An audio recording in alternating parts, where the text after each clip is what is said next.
Another day, another basketball stories na naman ang pagkikwentuhan natin. At ngayon nga ay ang pag-uusapan natin ang balitang may reklamo nga daw ang Oklahoma City Thunder sa Game 1 ng NBA Finals at ang inilabas na latest trade sa pagitan ni Kevin Durant at Jonathan Kuminga. Nasayang nga ang ginawang effort ng Oklahoma City Thunder sa kanilang Game 1 laban sa Indiana Pacers matapos sila dito na makambakan pagdating ng fourth quarter.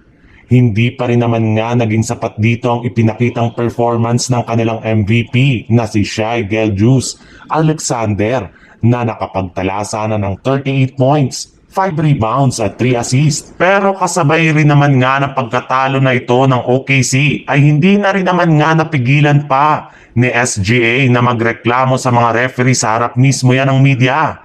Ayon nga sa naging pahayag nito sa kanyang interview, sinabi nga niya na pansin na nga po nila sa simula pa lang ng game na hindi siya binibigyan ng mga tawag ng mga referee. Hindi kagaya sa nakalipas nilang serye laban sa Minnesota Timberwolves kung saan umabot pa sa 14 to 15 ang kanyang nakukuha ditong free throws.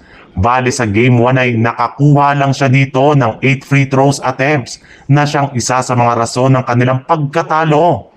Pero kung inyong ang titignan ang Game 1 lalo na ang laro ni SGA, mapapansin nga po ninyo na masyado nga itong bakawan na maglaro dahil sa pagkakaroon lamang niya ng 3 assists.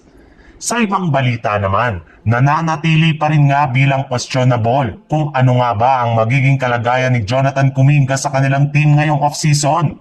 Alam naman nga po ninyo na magiging isa na nga itong restricted free agent at kapag hindi pa niya nakuha ang qualifying offer na ibinigay sa kanya ng Warriors ay tuluyan na nga itong magiging isang ganap na unrestricted free agent kung saan maaari na nga siyang pumili ng ibang kupunan sa kanilang sunod na paglalaruan.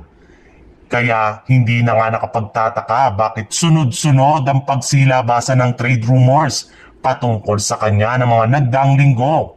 At base nga sa pinakahuling inilabas na balita ngayong araw ng isang NBA insider, itutuloy pa rin nga daw talaga ng Golden State Warriors ang kanilang plano ng pagtanggal kay Kuminga sa pamamagitan ng isang sign and trade deal.